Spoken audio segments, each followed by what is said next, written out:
Hello, ladies and gentlemen. Welcome back to another episode here on African Confessions. The following story that you're going to be listening to, it comes from a translation of a message that I received, and the translation of that message reads like this. Hello, Brother Nashi, how are you? Can you please post my own story as anonymous? I have my own story that I want to share with you. The challenge that I am facing in my life. I am really poor, but every place where I go to, it's not like it started today. I've always been told, even when I was still a young boy, that I was born with a spiritual gift and I was never supposed to be poor like the way that I am. But in the family from where I do come from, they stole that gift. That is why I am poor. It pains me a lot because all the prophets, they have told me the same prophecies.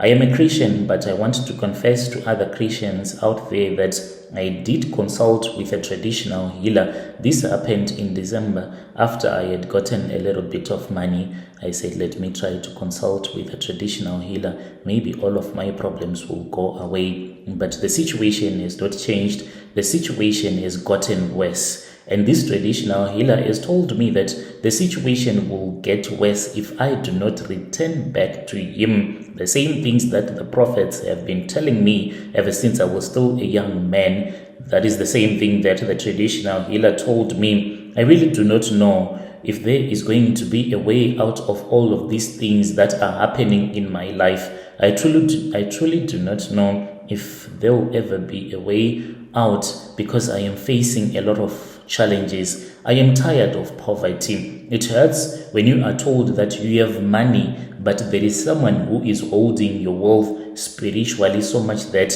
you can't achieve anything in life. When I say money, I do not wish to become a multimillionaire. All that I wish for is for at least to live a comfortable life, to go to bed knowing that tomorrow when I wake up financially, I won't have as much problems as I am having right now, to eat whatever that I want, to wear clothes, the type of clothes that I want, to have a family, to get married.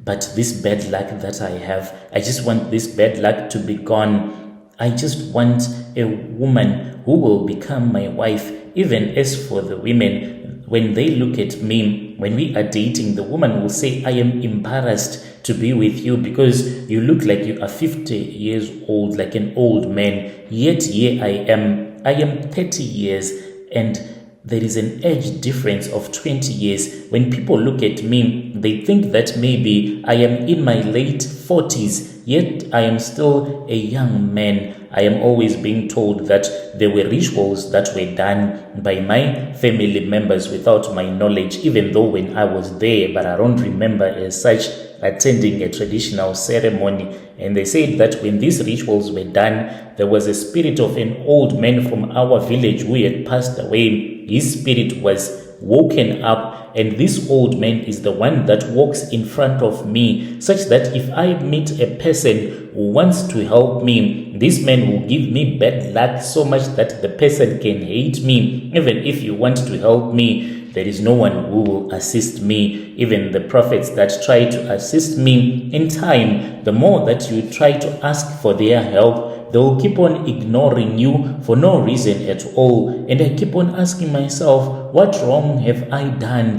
Have I killed someone without me knowing that I have killed someone? Maybe that is why God is punishing me. What type of a sin have I committed such that God is unwilling to help me out? I came to this house looking for assistance. There was this other prophet. This prophet, when I went to his house, he even ended up chasing me away, even though I had paid him a small amount. When he said that, okay, help me out with this problem, then I can assist you for free. When I went to his place, he even chased me and he ignored my calls. That is the type of a bad luck that I have. All of these things, I can trace them back to the time after my parents had passed away. My parents, they were wealthy. What my father used to do was that he had business connections. He would buy maize in bulk. Then he would sell the maize to GMB, so he was wealthy. We were living a very comfortable life. I was the only son that they had. My sister, as for my sister, she passed away after both of our parents had perished in an accident. And I think that our relatives, they had something to do with it, because she just committed suicide for no reason at all. She was staying with one of our uncle, who was our father's young brother, who wanted some of the cars that my father used to use in his businesses. So they were fighting for those properties that he had left behind, such that they took everything, they sold everything, and they bought new houses, leaving nothing for me. And when my sister passed away, I knew that I was now alone in this world. I then started staying with one of my auntie, not because my auntie loved me. No, she only took me in because she wanted one property that belonged to my mom, which she had bought. It was in Kambozuma. So she was fighting with my mother's relatives, claiming that this house, she had been told by her brother, my father, that the house belonged to him, and if anything will ever happen to him, this house was supposed to be given to her. She had also bewitched me at that time, such that whenever one of my mother's relatives will take me so that they can stay with me, then I'll get so sick like I am about to die. Then they would return me back to my father's relative. The moment that she will come and take me, then I'll be okay. So they were using me as they were fighting for these properties. My auntie then bewitched me. Growing up, my auntie made my life to be extremely difficult. I do not want to lie to you. Life was very hard. She hated me with all of her heart. She did not even like me at all. She was using me simply because she wanted my parents' properties. The type of a life that I had when I was growing up, it was quite difficult. There was a time when my auntie took me to a traditional healer. She made me to wait outside of the consultation room. Then after she was done, there was food that was prepared for me, and I was told to eat the food as it was hot.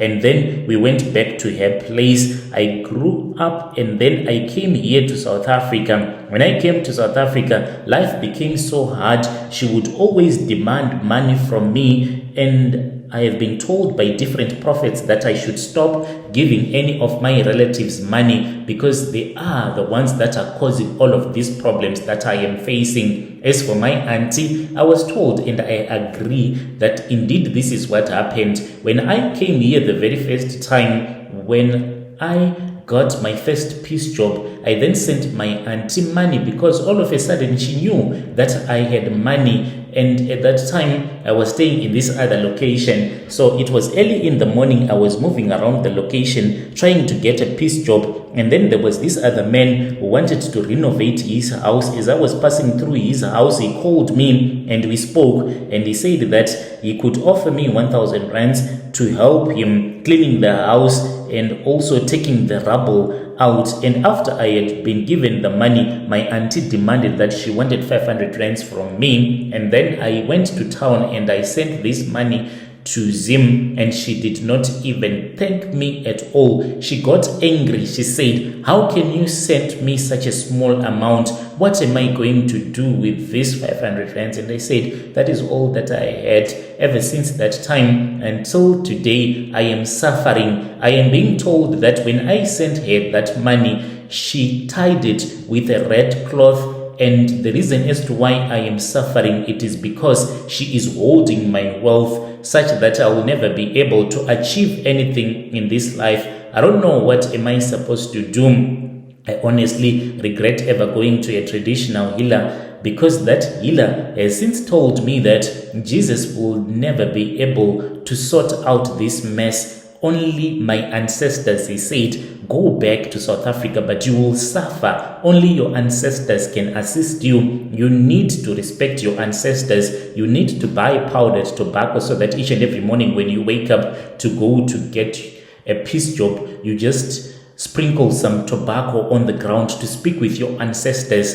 And we can do a go back to sender after a cleansing ceremony. Am I supposed to do this or not? When you post my story, please tell me. I'll be following through in the comment section. Dear listeners, right there was a message that was sent to me by one of our dear brother. Let us try to assist him in the comment section.